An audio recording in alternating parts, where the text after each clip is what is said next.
My fiancée bled me dry for cash and clout, then ditched me for a slick banker. So I disappeared, and her flawless facade shattered in front of everyone. The rain was coming down in sheets, hammering the roof of my Toyota like it had a personal vendetta. I stood frozen in the fluorescent glow of a Cresthaven supermarket aisle, clutching a bag of frozen pizza rolls, my phone buzzing in my hand like a warning siren. The text on the screen was 8 words long, but it felt like a sledgehammer to the chest. Wedding's off. Lawyer will contact you. No explanation, no apology, just those cold, clinical words from Sophia Bennett, the woman I'd spent 3 years trying to build a life with.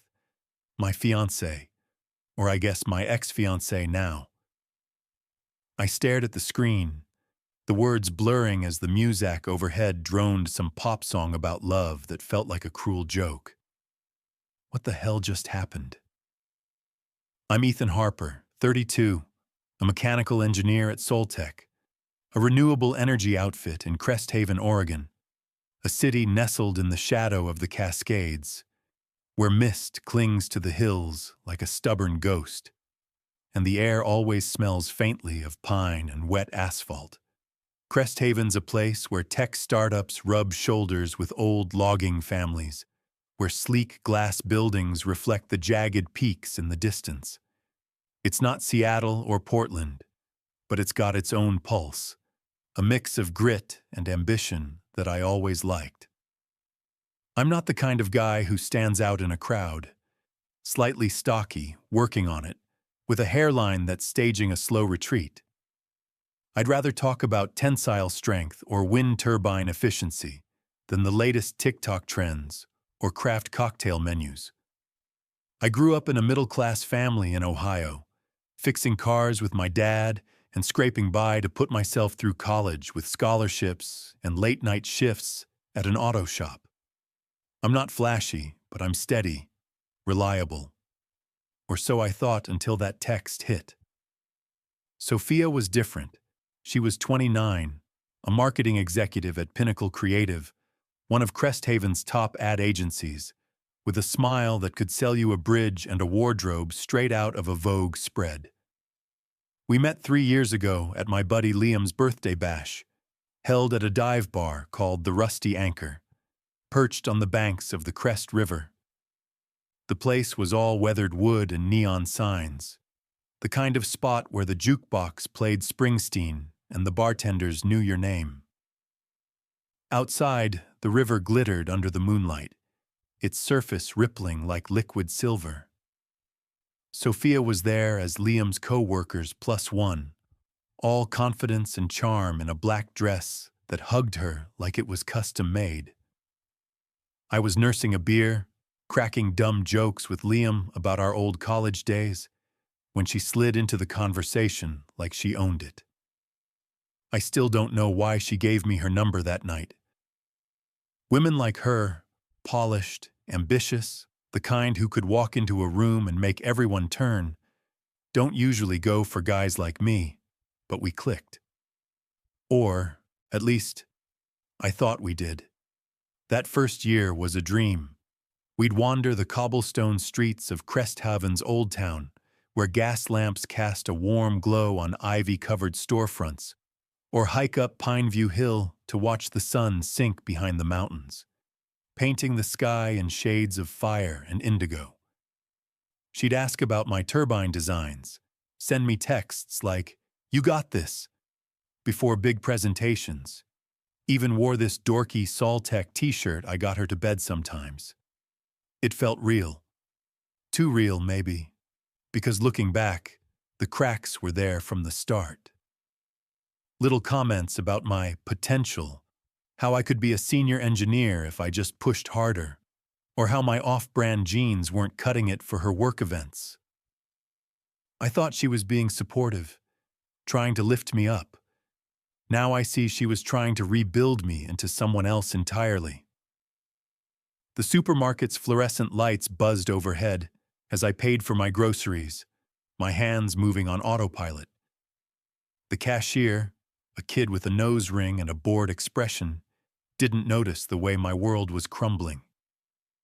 I drove home through Cresthaven's rain-slicked streets, the city's lights smearing into streaks of color through my windshield. My apartment in Maple Grove was modest, a one-bedroom with a view of crimson maple trees and a small balcony where I'd sometimes sit with a coffee, listening to the distant hum of the city. It wasn't much, but it was mine. Until Sophia started calling it too small for a professional like you. My reliable Toyota, embarrassing, next to her sleek Audi, parked like a trophy on Cresthaven's trendy Main Street. My friends, especially my brother Noah, a carpenter with a laugh like a foghorn and a heart bigger than the Cascades, they were holding me back because they didn't fit her vision of ambition. I loved her, so I started changing. I bought tailored suits, showed up to her glitzy work parties at riverside restaurants with overpriced wine lists, and laughed at her boss's lame jokes about golf and stock portfolios. I saw Noah less, stopped inviting him to our plans because Sophia thought his work boots and flannel shirts screamed blue-collar in a way that clashed with her crowd. 2 years in, I proposed. It was at the Overlook, a restaurant perched on a cliff with floor-to-ceiling windows showcasing Cresthaven's twinkling valley below. The air smelled of cedar and roasted garlic, and the candles on our table flickered like tiny beacons. She cried, said yes, and for a moment, I felt like I'd won the lottery. Then she started planning a wedding that cost more than my annual salary, $25,000 just for deposits on venues, caterers, and a dress that looked like it belonged in a royal palace. "It's an investment in our social capital," she'd say, tossing her hair as we toured venues with chandeliers and marble floors. I opened a savings account, funneling in every bonus and overtime check I could scrape together. By last month, I had $25,000 tucked away. Sophia didn't contribute a dime, claiming she was saving in other ways. I didn't push back. Love makes you stupid, doesn't it? Then came the house. Not just any house, but a $900,000 penthouse in Skyline Heights, Cresthaven's ritziest neighborhood, where glass towers loomed over the city like sentinels, their windows reflecting the snow-capped Cascades. Sophia was obsessed. "Ethan, we have to live here if we want to be taken seriously," she'd insist, showing me Pinterest boards for every room, sleek kitchens with quartz countertops, living rooms with floor-to-ceiling windows framing the mountains. She'd already told her parents they'd have a guest suite with a view of the pine forests. I signed preliminary mortgage papers as the primary borrower, my credit score taking the hit while she talked about our future. The numbers didn't add up, though. I sat up one night in my apartment, rain tapping the windows like a metronome, staring at a spreadsheet that screamed disaster. Mortgage payments, wedding costs, basic living expenses. It was a house of cards waiting to collapse. I tried talking to her, showing her the numbers, suggesting a more affordable place in Maple Grove or even the suburbs. She looked at me like I'd suggested we live in a tent. "Ethan, do you want us to succeed or not? Skyline isn't just a neighborhood. It's connections, opportunities, people who will elevate us." I wanted to believe her. She said she was up for a promotion that'd double her salary, that this was just temporary strain. So I ignored the knot in my gut, kept going to open houses where realtors in designer suits pitched us on lifestyle, and attended her friends' dinner parties in Skyline's high-rises, where I felt like a fish out of water among hedge fund bros and ad execs. She'd introduce me as my fiancé, the engineer, like I was a status symbol, not a person. I was drowning, but I kept swimming for her. That text in the supermarket changed everything. I got home, sat on my couch, the rain drumming outside, and stared at those 8 words until my eyes burned. Wedding's off. Lawyer will contact you. No warning, no fight, just a guillotine dropping on 3 years of my life. I didn't cry or yell.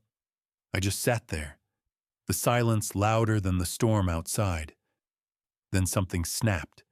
Not anger, but clarity. The mortgage wasn't finalized. The wedding deposits were in my name. The joint accounts we just started setting up were still in limbo. She thought she could discard me like a used Kleenex, but she'd miscalculated. Before I even took off my coat, I grabbed my laptop, logged into the bank's mortgage portal, and canceled the application. 3 clicks, and her dream penthouse vanished like smoke. Petty? Maybe. But after 3 years of bending myself into knots to fit her vision, this was about survival. The next morning, I dragged myself to Soltech, the glass and steel office buzzing with the hum of innovation. My team lead, Greg, took one look at my haggard face and asked if I was sick. Sophia ended it, I said, my voice flat. Called off the wedding. His eyes softened. Take the week, Ethan. The turbine project can wait. I nodded, grateful, and headed home, stopping at a corner store where the clerk was blasting classic rock. There, on the magazine rack, was a bridal glossy with a model in a dress identical to Sophia's. Ivory lace, elegant, untouchable. I stared at it, the weight of yesterday's life pressing on my chest. Back at my apartment, I started packing up her things. A few dresses, some makeup, a couple of books. It was barely a box worth, which hit me hard. 3 years, and her presence in my home was as shallow as a puddle. Another red flag I'd ignored.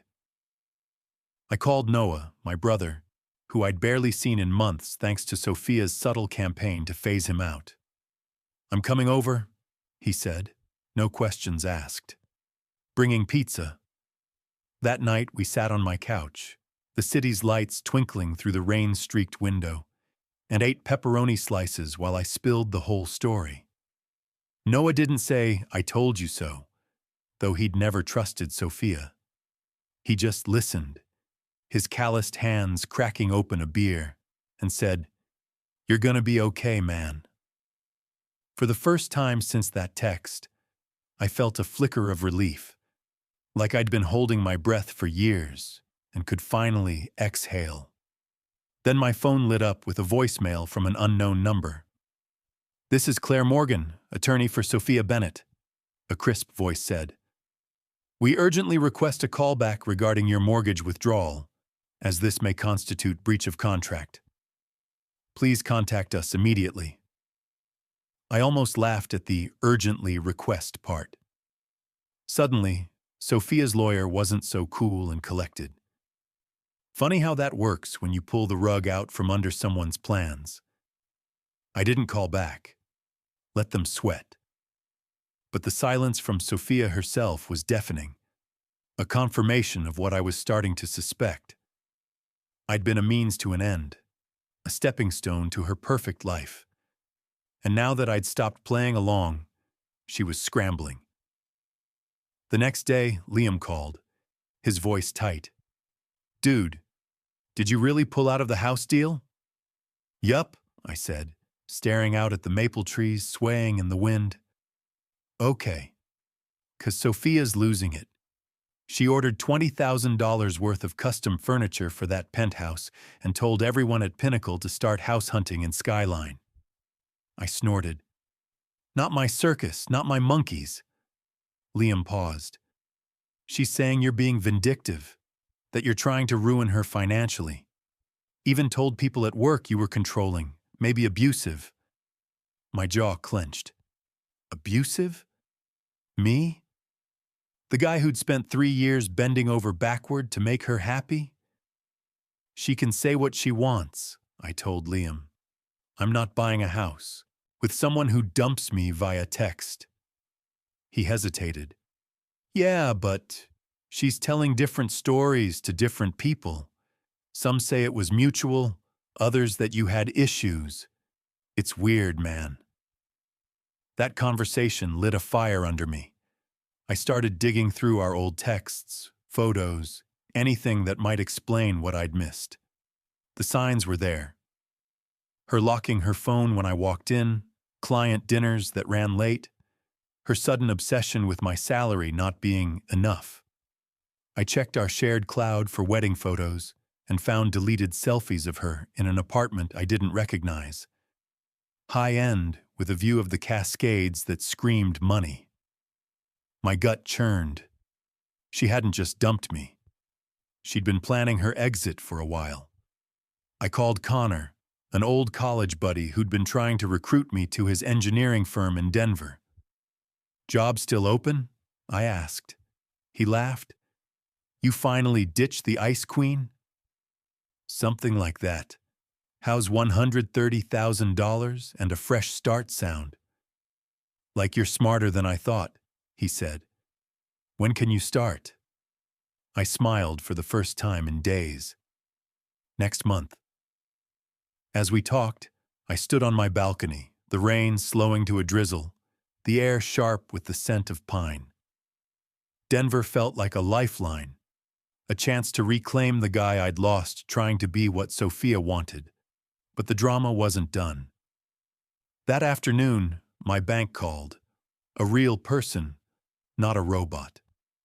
Someone had tried to withdraw all $25,000 from our joint wedding account last night, transferring it to an account in Sophia's name. The transaction was flagged as fraud. I froze the account, my blood boiling. Then an email from Claire Morgan landed. Sophia is entitled to a portion of the joint account, as she contributed significantly. A bald-faced lie. I had every bank statement proving that money was mine. She'd never paid a cent, always insisting on separate finances until it suited her to claim otherwise. I hired Rachel Klein, a family law attorney with a reputation for chewing up liars and spitting them out. Her office overlooked Crest Haven's downtown, where food trucks lined the streets and buskers played acoustic covers under string lights. You've been restrained, Ethan, Rachel said, scanning my evidence. But this woman's trying to commit fraud. We'll shut it down. She drafted a cease and desist letter, attaching my bank records and screenshots of Sophia's attempted withdrawal. I forwarded it to Connor's brother-in-law, a lawyer, who texted back, "Save everything. She's toast." Sophia's response was a barrage of texts. "I can't believe you got a lawyer. You're being irrational. I need that money for cancellation fees." I didn't reply, just forwarded everything to Rachel and blocked her number. The next morning, Liam called again, sounding frazzled. "Sophia's telling everyone at Pinnacle you're bankrupting her, that you controlled her finances and isolated her." I laughed, bitter. "Controlled her? She ran the show, Liam." He sighed. "I know, but she's convincing. People who don't know you are buying it." I was done playing nice.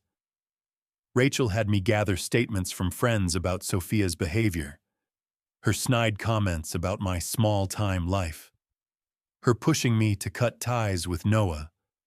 Noah wrote a sworn statement about seeing Sophia with some guy at a swanky downtown condo, looking too cozy for just friends. I started piecing together a timeline. Her late nights, her secrecy, the way she'd turn every conversation about money into a lecture about image. She wasn't just leaving me, she was trading up. Then came the bombshell. A Facebook message from a guy named Nathan Reed. No profile picture, just a name. "We need to talk about Sophia. She's been lying to both of us." My hands shook as I typed back, "Talk about what?" His reply was instant. "Meet me tomorrow. Coffee shop on River Street." I agreed, my mind racing. Was this a trap? Another of her games? But something told me to go. The next morning, I sat at a corner table in Brew and View, a cozy spot with exposed brick walls and a view of the Crest River sparkling under the dawn. The air smelled of espresso and fresh pastries, and locals chatted over laptops and newspapers. Nathan walked in right on time. Tall, polished, with a watch that probably cost more than my car. Classic finance bro. He shook my hand, sat down, and got straight to it. "When did you and Sophia break up?" he asked, his eyes searching mine. "4 days ago," I said. "She texted me it was over." His face fell. "She told me you broke up months ago, that you were controlling, maybe abusive, and she was stuck finalizing the house out of guilt." I felt the air leave my lungs. Abusive? Me? The guy who'd spent 3 years trying to keep up with her demands? "That's a lie," I said, my voice low. "We were engaged until that text. Wedding was set for June." Nathan ran a hand through his perfect hair. "We've been seeing each other for 3 months. She said you were out of the picture, that she couldn't post about us because you were clingy. 3 months. That meant she was with him while we were picking out wedding cakes, touring penthouses, planning a life." "There's more," he said, his voice tight. "She told me she was pregnant, but when I asked about doctor visits, she backtracked. Said it was too early to know." I stared at the river outside, its current steady and unyielding, like the truth finally breaking free. Sophia hadn't just cheated. She'd played us both, spinning lies to keep us on her hook. She'd pushed me to buy a house I couldn't afford while asking Nathan for $15,000 for some investment. She'd called me abusive to justify her double life. We talked for 2 hours, comparing notes, timelines, her endless manipulations. As we stood to leave, Nathan looked at me, his eyes hard. We both dodged a bullet, Ethan, but you're the one who pulled the trigger. I drove home through Crest Haven's winding streets, the hills cloaked in mist, the weight of Nathan's words sinking in. I'd been a pawn in her game, but I'd flipped the board. Now she was scrambling, her perfect image cracking like glass. Back at my apartment, I stood on the balcony, the rain finally gone, the city stretching out below me. Denver was waiting, a new job, a new life, a chance to be me again. But Sophia wasn't done yet. I could feel it. The storm was just beginning. The rain had stopped, but the air in Crest Haven still hung heavy with the scent of wet pine and asphalt, like the city was holding its breath. I stood on my balcony, the lights of downtown twinkling below, and tried to make sense of the wreckage Sophia Bennett had left behind. Her text, "Wedding's off. Lawyer will contact you," still burned in my mind, a wound that hadn't scabbed over. I'd pulled the plug on our $900,000 penthouse in Skyline Heights, and now she was scrambling, her perfect image cracking like the glass towers she loved. But the meeting with Nathan Reed, the finance bro she'd been stringing along, had flipped the script. She wasn't just leaving me. She'd been playing a double game, lying to us both. And now, as I gripped my coffee mug, the steam curling into the chilly morning air, I couldn't shake the feeling that this wasn't over. Sophia didn't give up easy. I'd poked the bear, and it was only a matter of time before it roared back. I'm Ethan Harper, 32, a mechanical engineer at Soltech, a renewable energy company in Crest Haven, Oregon, a city where misty hills meet glass and steel ambition, where the Crest River cuts through like a silver vein. I'm no heartthrob, just a guy with a receding hairline and a few extra pounds I'm working off, more comfortable geeking out over turbine specs than navigating the socialite scene. I grew up in Ohio, fixing cars with my dad, scraping by to put myself through college. 3 years ago, I met Sophia at my buddy Liam's birthday party at the Rusty Anchor, a dive bar where neon lights danced on the river's surface. She was a marketing exec, all polish and charm, way out of my league.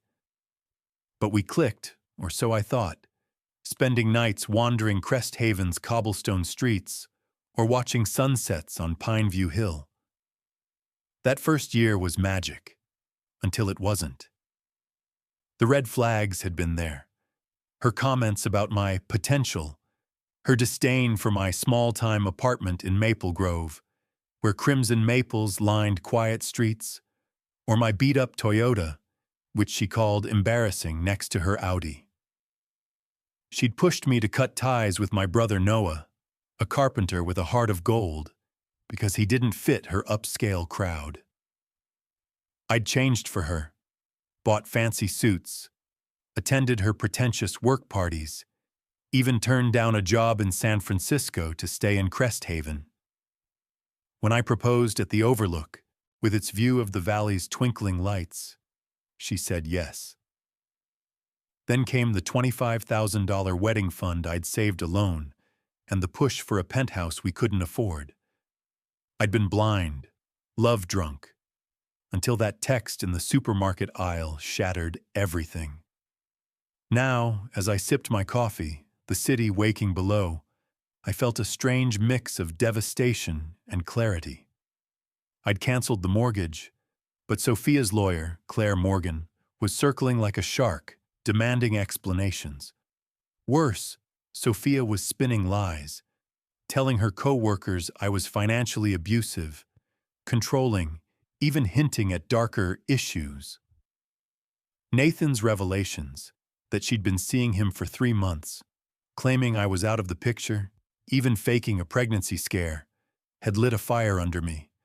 I wasn't just a jilted fiancé, I was a mark in her con. But I wasn't done fighting. My phone buzzed, snapping me out of my thoughts. It was Greg, my team lead at Soltech. "Ethan, you look like you got hit by a truck," he'd said yesterday, his eyes kind but worried. "Take the week. The turbine project's not going anywhere." I'd nodded, grateful, and left the office, its glass walls reflecting the gray Crest Haven sky. Now, he was checking in. "You holding up?" he asked, his voice crackling through the line. I leaned against the balcony railing, the cool metal grounding me. "Barely, but I'm getting there." He didn't push, just said, "Call if you need me," and hung up. Greg was the kind of boss who didn't just manage projects. He cared about his people. It was a lifeline I hadn't expected. I headed to the corner store, needing something to keep my hands busy. The streets of Maple Grove were quiet, the maples shedding crimson leaves that stuck to the wet pavement. Inside, the clerk was blasting classic rock, and I grabbed some coffee and snacks, trying to shake the fog in my head. That's when I saw it. A bridal magazine on the rack, the cover model in a dress identical to Sophia's. Ivory lace, elegant, untouchable. My chest tightened, a flash of our cake-tasting session at a bakery downtown, her laughing as she fed me a bite of vanilla sponge. The dream was dead, but the pain was still raw. I paid and left. The magazine's image burned into my brain. Back home, I started packing Sophia's things. A few dresses, some makeup, a couple of novels, barely a box worth. 3 years, and her footprint in my life was this small, like she'd always kept 1 foot out the door. I labeled the box Sophia's stuff and set it by the door, the act feeling final, like closing a book I'd never wanted to finish. Sitting on my couch, the city's wet streets glinting outside, I called Noah. "You free?" I asked, my voice rough. "On my way," he said, no hesitation. An hour later, he showed up with a pizza box, his work boots leaving faint mud prints on my floor. We sat, the smell of pepperoni mixing with the damp air, and I told him everything. The text, the mortgage, Nathan. Noah didn't say, "I told you so," though he'd warned me about Sophia's vibe. "You're better off, man," he said, cracking a beer. "She was playing you like a fiddle." His words stung, but they were true. For the first time in days, I felt anchored, like I wasn't alone in the storm. Then my phone lit up with a voicemail. "This is Claire Morgan, attorney for Sophia Bennett," a sharp voice said. "We urgently request a callback regarding your mortgage withdrawal, as this may constitute breach of contract." The word urgent made me smirk. Suddenly, Sophia's cool-as-ice lawyer was sweating. I didn't call back. Let them stew. But the silence from Sophia herself was louder than any call, a cold confirmation that I'd been a means to an end. She'd thought I'd crumble, beg her to reconsider. She didn't know me at all. The next day, Liam called, his voice tense. "Dude, Sophia's freaking out at Pinnacle. Says you're trying to bankrupt her by pulling the house deal." I stared out my window, the hills shrouded in mist. "She ordered $20,000 in furniture for that penthouse," he continued. "Told everyone at work to start looking for places in Skyline." I laughed, bitter. "That's her problem now." Liam hesitated. "She's saying you were controlling, maybe abusive. People are eating it up." My blood ran cold. Abusive? Me? The guy who'd spent 3 years twisting himself into knots for her? "She's lying," I said, my voice steady. "She dumped me by text, Liam. I'm done being her punching bag." He sighed.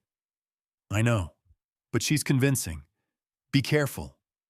Her lies were spreading like wildfire, and I wasn't going to let them burn me. I started digging, scrolling through our old texts, looking for clues. The signs were there. Her locking her phone when I walked in. Client dinners that stretched past midnight. Her sudden obsession with my small-time salary.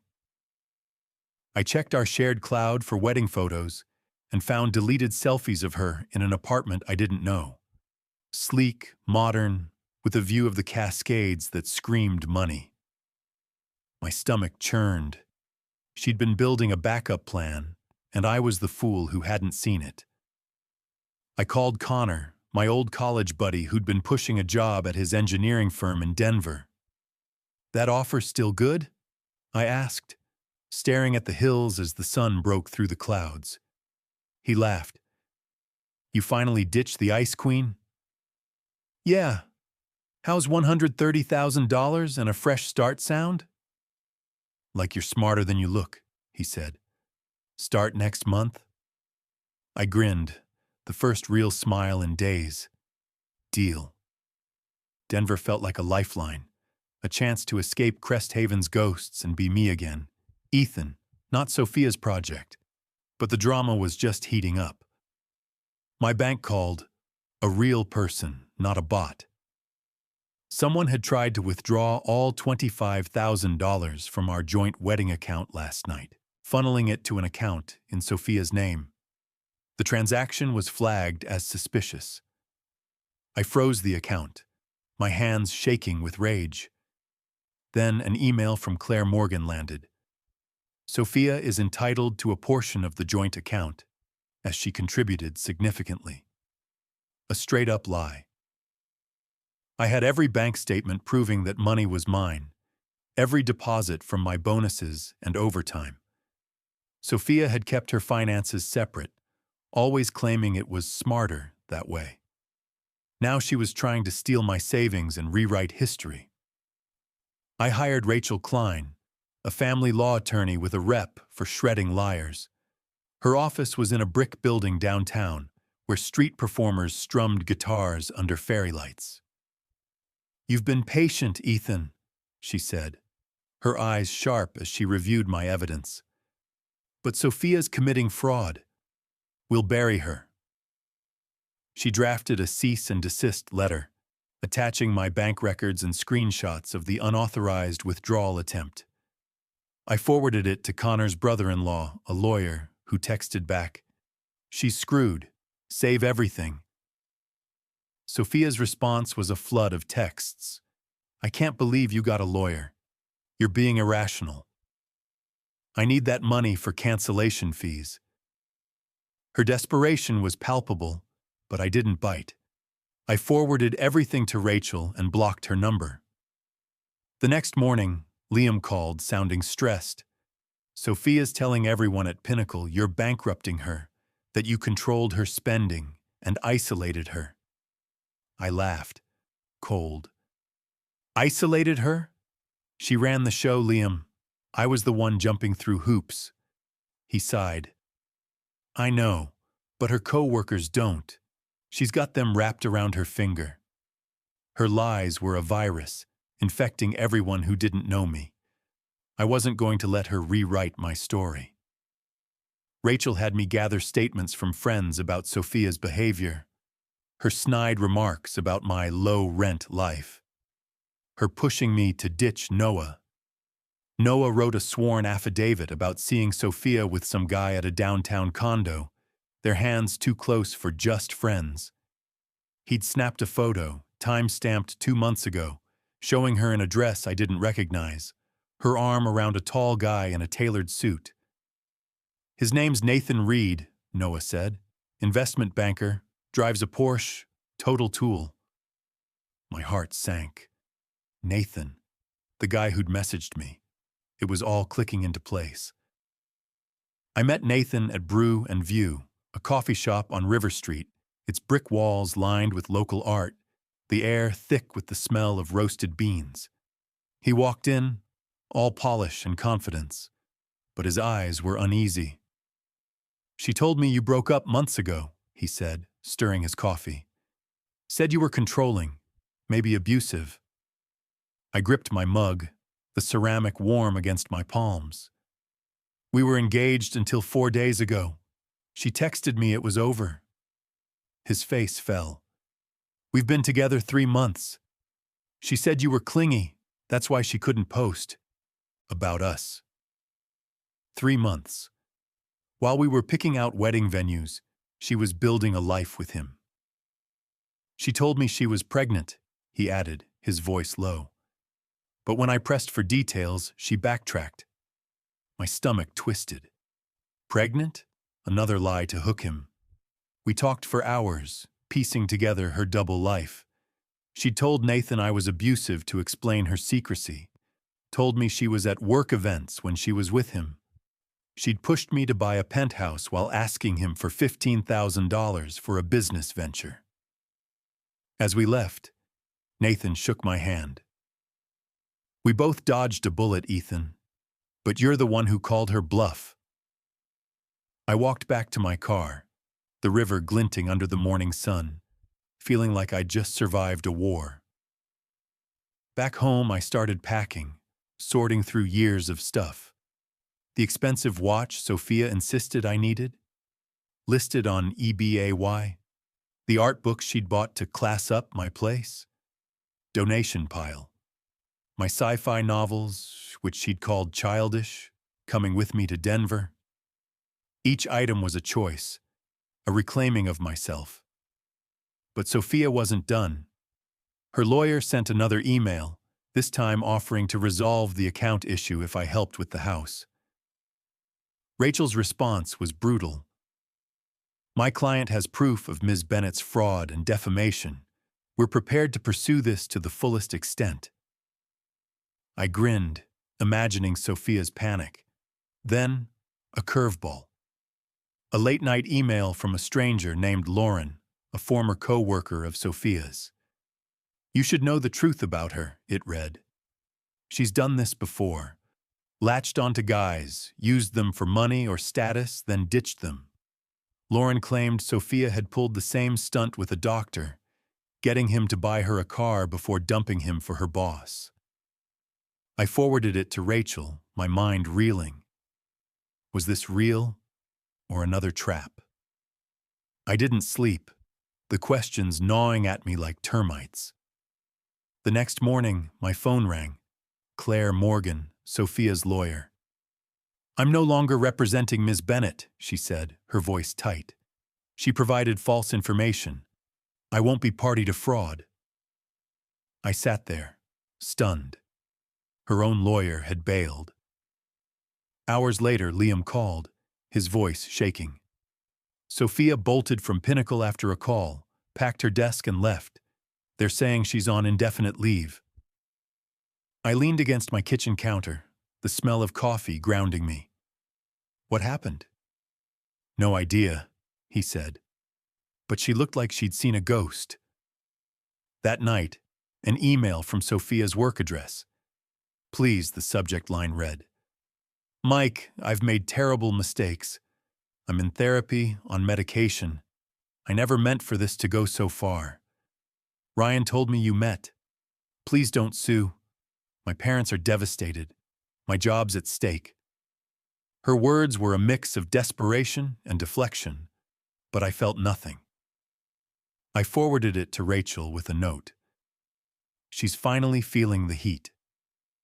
I wasn't falling for her crocodile tears. Then, a knock at my door. Mr. Bennett, Sophia's father, stood there, his face haggard under the glow of a street lamp. We met at a nearby park, its oak trees swaying in the breeze, the air sharp with the scent of moss. "I owe you an apology," he said, his voice rough. "Sophia's not well. She's been struggling with mental health since college, hiding it behind this perfect facade." He handed me an envelope, a cashier's check for $25,000 and a note from Sophia. "I'm sorry for the pain I caused. You deserved better." I stared at it, the weight of 3 years settling in my chest. "She's in a treatment program now," he said. "But what she did to you, there's no excuse." We shook hands, then hugged, an awkward gesture that felt like closure. "Congrats on Denver," he added, turning back. "Fresh start's what you need." I stood on my balcony that night, the city sprawling below, its lights like stars against the dark hills. Sophia's lies had unraveled, her empire of manipulation crumbling. I'd lost a future I thought I wanted, but I'd gained something better. Myself. Denver was calling. A new job, new trails to hike, a life I'd build on my terms.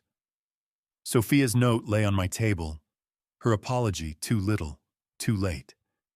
I didn't need her regret. I had my own path now, and it was wide open.